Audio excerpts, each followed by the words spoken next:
네, 할렐루야. 할렐루야. 아멘.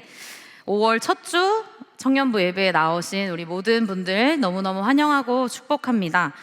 날씨가 5월 같지 않은 것 같습니다. 좀 변덕을 많이 부리고 있는데, 그래서 일교차가 심하고 몸이 안 좋은 우리 청년들도 많이 계신 것 같아요. 그래서 다들 영육간 강건하게 잘 지내시기를 소망합니다. 이 시간 5월 시리즈 설교의 내용을 약간 스포하는 인사를 서로 해볼 건데요. 자, 서로 우리 좌우 앞뒤 옆 사람과 이렇게 인사해 보도록 하겠습니다. 당신을 위해 제가 희생하겠습니다. 3층은 그 누구도 하지 않았습니다. 자, 다시 한번 당신을 위해 제가 희생하겠습니다. 네, 좋습니다. 이번 5월 시리즈 설교의 주제는 바로 희생입니다. 네, 우리 차선우 목사님께서 요새 많이 힘드신지 희생이라는 주제를 정하시는 걸 보고 깜짝 놀랐습니다. 5월에는 이제 앞서 광고도 계속 한 것처럼 청년 드림 컨퍼런스도 있고 여러모로 되게 축제 같은 이런 느낌의 5월을 기대하는데, 어떤 희생, 막 순교 이런 단어는 보통은 이런 청년 대상 설교에서는 잘 다루지 않는 주제여서 더 그랬습니다. 근데 솔직히 말하면 이게 우리 같은 크리스천 청년들이 아니더라도 현대인이라면 누구나 희생이라는 단어 별로 떠올리고 싶지 않아 합니다. 이게 참 꺼려지는 주제인 이유는 보통 희생이라고 하면 어떤 손해, 억울하고 뭔가 내가 좀 상실하는 뭔가가 있는 느낌이 들기 때문입니다. 그래서 솔직하게 여러분, 이 주제 딱 들었을 때 어떤 생각이 가장 먼저 스쳐 지나가셨나요? 희생? 내가 왜 희생해야 돼? 약간 벌써부터 이 주제들이 막 부담스럽고 걱정이 됩니다. 희생이라고 하면 내가 뭔가를 잃어버리고 빼앗긴다라고 생각하기 때문입니다.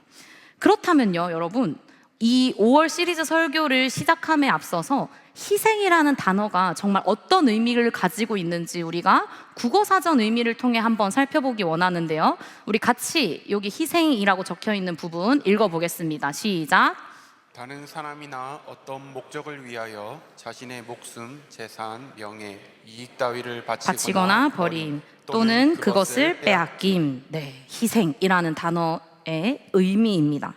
여기서 저희가 등장하는 세 가지의 단어, 동사를 주목해서 봐야 되는데요.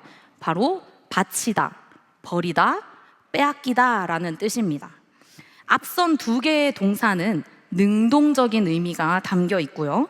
반면에 세 번째 단어인 빼앗기다 라는 것은 수동적입니다. 국어사전을 통해서 우리가 이 의미를 살펴볼 수 있듯이 희생이라는 단어 안에는요, 내가 직접 선택한 어떤 능동적인 희생과 내가 타인에 의해서, 다른 어떤 상황에 의해서 빼앗기는 수동적인 희생, 의미의 두 가지의 단어가 쓰였다는 것을 기억해야 합니다. 내가 버리는 희생, 아니면 빼앗기는 희생, 능동적 희생과 수동적 희생에는 아주 큰 차이가 있습니다. 먼저 빼앗긴 희생은 나에게 남는 것이 조금도 없는 희생입니다. 그래서 우리는 보통 이런 희생을 당하면 억울합니다. 그리고 손해보는 것 같고요, 상실감만이 남습니다. 근데 반면에요, 능동적인 희생, 내가 무언가 목표를 위해, 뭔가를 위해 바치고 버리는 희생은 다릅니다. 그 희생은 오늘 설교에서 계속 다루게 될 주제의 내용처럼 반드시 무언가 또는 누군가를 살리는 희생이 됩니다. 아주 쉬운 예로 우리의 부모님들을 떠올리면 좋을 것 같습니다. 모든 부모님이 당연히 그렇진 않을 수 있지만 대부분의 전 세계 부모들은 자신의 어떤 건강, 재산, 시간 등등등 모든 것을 나라에게서 나온 나의 자녀를 위해서 희생합니다. 그러나 그 희생으로 부모님들이 막 억울해하지 않습니다. 막 속상해하고 답답해하지 않습니다. 오히려 기뻐합니다. 왜냐하면 부모님의 그런 헌신, 그런 희생은 자녀들을 정말 하나님이 보시기에 아름다울 만큼 자라나게 하기 때문입니다. 그래서 이런 희생은 너무나 많은 것을 얻게 하는 희생입니다. 오늘부터 진행될 희생 시리즈 설교에서는 이런 능동적인 희생의 의미 안에서 위대한 선교자들의 이야기를 나누고자 합니다. 그 중에서도 제가 첫 번째로 소개시켜 드릴 분은 우리 한국 개신교 역사에서 최초의 순교자이신 토마스 선교사님입니다. 혹시 여기 계신 분들 중에 내가 올해 만 27세다. 손 한번 들어보시죠. 나 올해 만 27세다. 아무도 안 계세요? 그럴 수가 있나? 잠깐만요. 만 27세가 아무도 없으세요? 오, 그렇군요.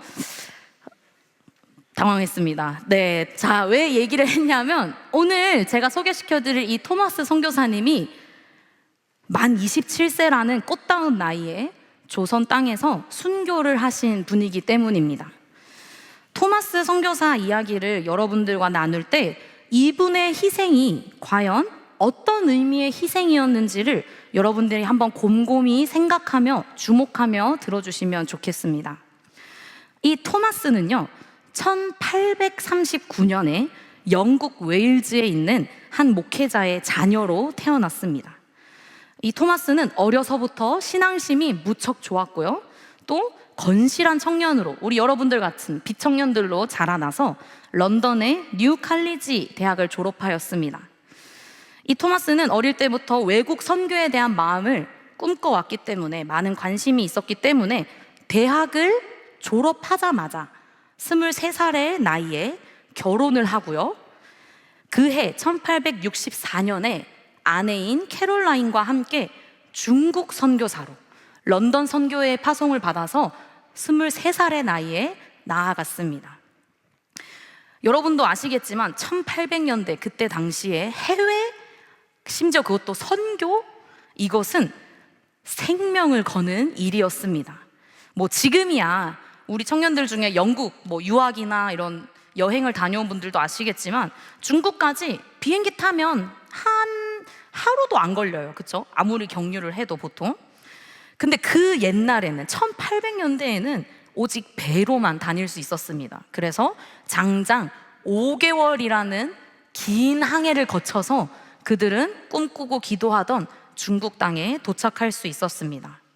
그 외에도 그 몇백 년 전에 중국 땅은 유럽과 상당히 문화적으로나 어떤 언어적으로도 여러 가지 위생도 다 다른 환경이었는데, 그런 곳에서 선교사로 평생을 산다는 것은 앞으로 내가 다시는 고국 땅을 밟지 못할 수도 있다라는 것을 염두에 두고 가는 것입니다. 어쩌면 이 토마스 선교사는 남들이 쉽게 결단하지 못하는 희생을 감수하고 중국 땅에 도착을 한 것입니다. 그렇게 상하이에서 선교를 시작한 지 1년도 채 되지 않은 1864년에 토마스 선교사의 아내 캐롤라인 선교사가 풍토병으로 인해 사망하게 됩니다. 당시에 임신 중이었다는 토마스 선교사의 사랑하는 그 아내가 선교지에서 1년도 안 돼서 순교를 하게 되는 이 사건은 애처가였던 그에게 많은 아픔과 상실의 시간이 되었을 것입니다.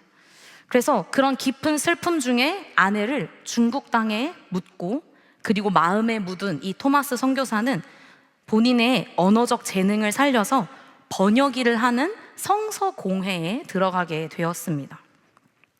그 다음 해 1865년에 토마스는 중국 주포에서 성서공회 총무인 윌리엄슨 목사와 함께 조선에서부터 어떤 무역적인 역할, 또 목표를 가지고 중국에 와 있는 조선 천주교인 2명을 만나게 되었습니다. 그리고 이 토마스 선교사가 그들과 대화를 하면서 그 마음에 내가 조선이라는 나라에 가서 복음을 전해야겠다, 선교를 해야겠다라는 마음이 불일 듯이 일어나게 되었습니다. 그래서 그 해의 9월에 토마스 선교사는 제1차로 이 조선 땅에 전도 여행을 오게 되었습니다.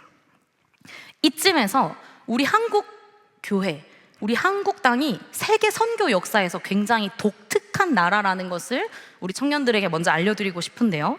대부분의 전 세계에 이제 복음이 퍼져나가는 그런 과정에서 모든 대부분의 나라들은요, 선교사가 먼저 그 땅에 갑니다.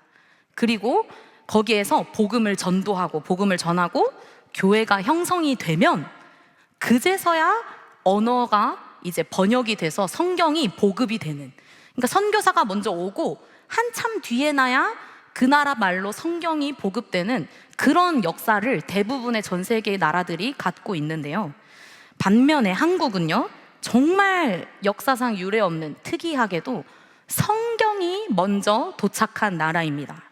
그리고 신앙 공동체가 먼저 한국 개신교회 선교사들이 오기 전에 자생되어서 형성되던 나라였습니다. 왜냐하면 1830년대 이후에 중국과의 교역이 시작되면서 한문 성경 그리고 전도 문서들이 먼저 번역돼서 한국에 들어왔기 때문입니다. 그래서 공식적인 개신교 선교사가 들어오기 이전부터 조선 땅에는 이미 우리 기독교 성경을 읽고 회심한 사람들이 존재하는 아주 독특한, 전례 없는 나라가 되었습니다. 그래서 우리가 잘 알고 있는 미국 선교사인 언더우드, 아펜젤러 이런 선교사님들이 조선에 도착을 했을 때 이미 한국인들이, 우리 조선 사람들이 성경을 읽고 신앙을 가지고 있는 사람들이 있어서 굉장히 놀라워했다, 이런 기록들이 남아있기도 합니다. 이런 배경을 생각하면서 조선으로 1차 전도 여행을 떠났던 토마스 선교사는 약 2개월 정도 동안 그 조선의 해안가를 따라서 전도를 했습니다. 그리고 다시 배를 타고 북경에 도착을 하게 돼요. 그래서 북경에 도착했던 토마스가 런던 선교회 총무에게 조선 전도 여행을 내가 다녀왔다라고 보고를 한 기록이 남아 있는데요. 그 내용을 그대로 옮겨서 몇 부분만 여러분들에게 잠깐 읽어드리겠습니다. 친애하는 티트맨 박사께, 우리가 한 작은 중국 어선을 타고 9월 4일 지부를 떠나 조선 해안에 도착한 것은 13일이었습니다. 그리고 해안에서 2개월 반을 지냈습니다. 나는 한 조선 천주교인의 도움으로 그 불쌍한 백성에게 복음의 가장 귀한 진리 중 얼마를 가르치기에 넉넉하리만큼 그 방언을 배워 알았습니다. 그 백성으로 말하자면 대체로는 서양인에게 적개심을 많이 품고 있었으나 나는 조선어로 조금씩 이야기하여 그들에게 책 한두 권씩 받기를 권할 수 있었습니다. 그들이 이런 책을 받을 때에는 참수를 당하든지 최소한 벌금형이나 투옥을 당할 줄 알고 받은 것인고로 그들이 그 책자 읽기를 원하는 것은 분명한 일입니다. 요약해서 말하자면 나는 백인 사회에서 4개월간이나 떠나 있었습니다. 해상과 육지로 거의 2000열이나 여행을 하였습니다. 나는 조선 서부 2개 도의 해안을 잘 알아두고 장래에 다시 그 백성과 교제할 때 사용하기 위하여 다수의 단어와 대화를 서울말로 기록해 두었습니다. 이 편지만 봐도요, 굉장히 그들 가운데 미약하지만 열매가 맺히고 있다라는 것을 잘 드러내줍니다. 이때 당시에는 천주교 선교사들 외에는 아무도 모르고 가고 싶지 않아 하는 저 동방의 아주 작은 나라 조선이라는 땅에 복음을 전하러 온다는 것은 굉장히 위험한 일이었습니다. 그럼에도 토마스 자신은 이 전도 여행을 통해서 내가 조선어를 더 정리하고 내가 다시 이 땅에 와서 복음을 전하려고 하고 있다, 이렇게 갈망하는 것을 우리가 방금 읽은 이 편지를 통해 알 수 있습니다. 그런데요, 이 1차 조선 전도 여행 이후에 조선의 정치 종교적인 상황이 너무너무 악화되었습니다. 우리가 잘 아는 흥선대원군, 이분이 천주교 박멸을 위해서 사교 금령을 내렸습니다. 그래서 그 당시에 조선 안에 있던 정말 수많은 천주교인들이 죽음을 당하는 대학살이 일어나게 되었습니다. 그래서 이게 그 유명한 병인박해 사건인데요. 이런 상황이 이제 알려지다 보니까 토마스가 다시 조선 땅에 가서 복음을 전하는 것, 선교를 하는 것이 너무 위험하다. 그래서 선교회는 토마스가 다시 조선에 가는 것을 반대했습니다.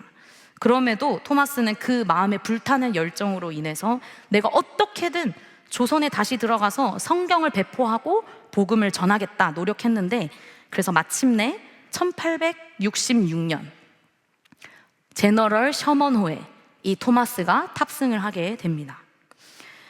이제 이후의 상황은 이제 우리나라에서 한국사를 공부한 사람들이라면 흔히 이제 알고 있는 이 제너럴 셔머노 사건으로 이어집니다. 이 제너럴 셔머노는 미국의 상선인데요. 조선과의 무역을 개척하려고 중국에서 출발했던 배입니다. 그래서 무역하는 것 외에도 어떤 정치적으로나 좀 이런 외교적으로 탐색하려는 목적이 있어서 저 배가 무장한 사람들이 탄 무장 상선이었다고 합니다. 그래서 흥선대원궁의 그 쇄국 정책을 펼치고 있던 조선 땅에서는 이 제너럴 셔머노가 등장한다는 게 굉장히 위협적이었겠죠. 그래서 여러 차례 경고를 했음에도 이 배는 강제로 대동강에 진입을 했고 무력 충돌이 일어나게 됩니다. 조선 군민들은 이 강가에서 결국에는 제너럴 셔머노를 불태웁니다. 그래서 배에 탑승했던 모든 사람들은 그 자리에서 사망하거나 아니면 불을 피해서 불이 붙은 배에서 탈출해서 겨우겨우 강가로 나아갔을 때 조선의 관군들에 의해서 피살된 사건입니다. 이 사건 가운데, 이런 역사적인 상황 가운데 토마스가 있었습니다. 제국주의의 침략이라는 어떤 그 거대한 시대적 흐름 속에 휩쓸린 그는 이 배에 수백 권의 성경과 전도지, 성경의 일부인 전도지 소책자들을 들고 탔는데요. 이 배가 이제 불타기 시작하니까 뱃머리에서 토마스 선교사는 강가로 다 흩뿌리기 시작했습니다. 그리고 이제 점점 배가 너무 거세게 불타오르니까 여기 있으면 안 되겠다라는 생각에 성경책을 품에 안고 토마스 선교사도 강가로 뛰어내렸습니다. 마침내 그가 강가에 도착했을 때는 이 수많은 민중과 또 관군들에게 둘러싸일 수밖에 없었습니다. 그리고 자신 앞에 칼을 들고 서 있는 그 조선 관군들 앞에서 이렇게 외쳤다고 합니다. 야소! 야소! 야소 믿으시오! 야소! 계속 이 말만 외쳤다고 합니다. 그러면서 자신이 품고 내린 그 성경책을 나에게 칼을 들이밀고 있는 그 관군에게 주었지만, 건넸지만 그것을 받지 않고 뿌리쳤습니다. 그래서 토마스 선교사는 이제 본인의 죽음이 임박하다는 것을 알고 얼마간 무릎에 대어 기도한 이후에 결국에는 27살의 나이에 관군에게 배임을 당해, 칼에 배임을 당해 죽게 되었습니다. 이것이 오늘 제가 여러분들에게 말씀드리고 싶었던 토마스 선교사의 일생입니다. 여기까지 여러분들이 들었을 때 여러분들이 한번 생각해 보시면 좋겠습니다. 토마스의 희생이 정말 이렇게 보면 너무, 솔직히 말하면 의미 없이 희생된 것처럼 보이지 않나요? 그가 조선 땅에 와서 한 일이라고는 야소 믿으시오, 야소 믿으시오, 조선어 몇 마디와 그리고 그가 가져왔던 성경, 전도지, 근데 그것도 대동강물에 다 흘러가가지고 아니면 다 불타서 없어진 것들밖에는 남지 않았습니다. 그래서 이 토마스 선교사의 죽음은 허무하게 빼앗긴 희생처럼 보입니다. 예수님의 죽으심, 십자가 사건도 처음에는 이런 모습이었습니다. 예수님께서 달리신 십자가는 로마에서 집행하던 사형 방식 중에 가장 잔인하고 잔혹한 사형 방식이었습니다. 심지어 이제 유대인들은 본인들이 말씀에, 신명기 말씀에 나무에 달린 자는 하나님께 저주를 받았다라는 그 말씀 때문에 예수님의 그 십자가, 그 사건은 모든 유대인들에게 있어서 너무나 거리껴지는 일이었습니다. 그래서 예수님을 따라다니던 수많은 군중들, 12 제자들은 뿔뿔이 흩어집니다. 그리고 조롱합니다. 하나님의 아들이신 예수님은 그 십자가 위에서 너무나 무기력하게 엘리 엘리 라마 사박다니, 나의 하나님, 나의 하나님, 어찌하여 나를 버리셨습니까? 라고 외칠 뿐입니다. 이것은 정말 그 모습 그 자체로 봤을 때 정말 모든 것을 빼앗기고 아무것도 남지 않은, 하나님으로부터 저주를 받은 한 남성의 모습, 그 이상도 그 이하도 아니었습니다. 예수님을 죽이려고 모의하던 바리새인이나 대제사장들과의 싸움에서 진 정말 패배자, 그 처참함만이, 공허한 희생만이 저 십자가에 달려 있는 듯이 보였습니다. 그러나 우리는 알고 있죠. 예수님의 이 패배는, 예수 그리스도의 이 희생은 결코 빼앗긴 희생이 아니었습니다. 예수님은 스스로 그 십자가의 길을 뚜벅뚜벅 걸어가셨습니다. 십자가에 달리시기 전날 밤에 피와 땀에 절어서 겟세마네 동산에서 기도하신 그분을 우리는 알고 있습니다. 예수님은 고난 앞에서 그저 무감각하게 걸어가신 분이 아닙니다. 겟세마네에서 하나님, 이 잔을 제발 내게서 보내주십시오. 지나가게 해주십시오. 기도하신 그분은 기꺼이 그러나 고통스럽게 미랄이 되셨습니다. 그분께서 가신 이 길은 정치 지도자들 때문에, 종교 지도자들 때문에 희생당한 어린 양이 아니라 하나님의 원대하신 꿈과 계획 안에 오롯이 순종함으로 스스로 결단하여 걸어간 순결한 어린 양의 희생이었습니다. 이것은 모든 인류를 살리는 예수 그리스도의 능동적인 희생이 되었습니다. 대동강가에 순교의 피가 뿌려지던 그날, 토마스 선교사를 배웠던 그 관군의 이름이 박충건이라는 사람입니다. 이 사람은 죽기 직전에 토마스가 건넨 성경을 뿌리쳤습니다. 그러나 야소, 야소, 야소 믿으시오 라고 외치면서 죽어간 그 모습이 뇌리에서 잊혀지지 않아서 결국에는 그 성경책 잡고 집으로 돌아왔다고 합니다. 그 후에 약 30년의 세월이 흘러서 그가 60대의 노인이 되었을 때 주님을 영접하고 평양에서 선교를 하고 있던 목사 마펫에게 세례를 받은 후에 안수교회의 장로가 되었습니다. 또한 그 제너럴 셔머너 사건이 있던 당시 군중 속에 12살짜리 소년 최치량이라는 사람이 있었는데요. 토마스 선교사가 뿌렸던 그 성경 중에 3권을 받아서 갖고 있다가 한 권을 그 당시 영문주사 박영식에게 주었다고 합니다. 근데요, 여러분, 이때 당시 조선 1800년대잖아요. 종이가 너무너무 귀한 때거든요. 그래서 이 성경을 한 장 한 장 찢어가지고 벽지로 사용한 겁니다. 근데 어떻게 됐을까요? 앉아도 누워도 말씀밖에 안 보이는 거예요. 그 벽에 적힌 글들을 읽다가 박영식 이 영사도 역시도 신앙을 갖게 되어서 기독교인이 되었습니다. 그리고 그 박영식의 집터에서 위에 사진에 나타나는 것처럼 평양 최초의 개신교회인 널다리꼴 교회가 세워졌다고 합니다. 그리고 이 널다리꼴 예배당은 훗날 그 평양 대부흥 중심이 되는 장대현 교회의 시초가 됩니다. 할렐루야죠. 토마스 선교사의 희생은 정말 수많은 영혼들을 살리고 한국 교회의 부흥을 이끄는 시초가 되었습니다. 그의 죽기 전에 마지막 그 간절한 외침, 야소 믿으시오! 라는 그 메아리가 그곳에서 사라진 것이 아니었습니다. 그가 던진 성경책은 대동강에 흘러가면서 꼭 필요한 사람들에게 닿았고, 그를 지켜본 사람들 중에서는 복음을 받아들이고 교회를 세우는 자들이 생겨나게 된 것입니다.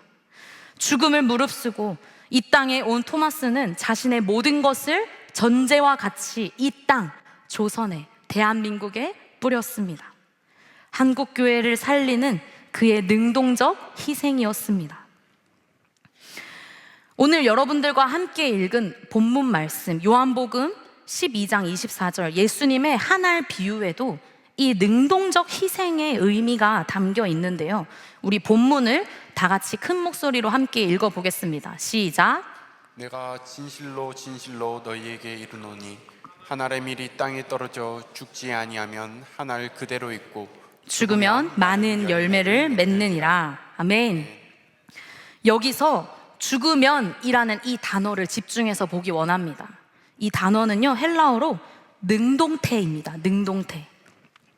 예수님은 한 알의 밀알의 죽음을 능동적인 행위로 설명하신 것입니다. 이 말은 단순히 한 알의 밀알이 죽임을 당하면 이런 수동적인 상황이 아니라 스스로 죽는다라는 어떤 자기 부인의 결과, 그리고 그 결단, 희생의 의지가 담긴 표현이라는 것입니다. 아까 제가 말씀드린 것처럼 예수님의 십자가는 강제로 끌려가신 수동적 희생이 아니었습니다. 기꺼이 나를 한 알의 밀알로 드리는 능동적인 희생이었습니다. 토마스의 순교 사건도 어쩌면 피할 수 없는 그 죽음의 상황 앞에 기꺼이 예수 그리스도의 복음을 증거하는 능동적 희생입니다.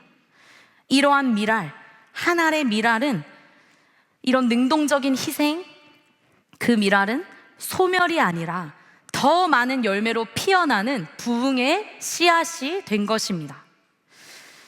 그리고 주님께서는 이 말씀 속에 또 하나 우리가 집중해서 보아야 할 단어를 알려주셨는데, 바로 한 알, 한 알의 밀알입니다.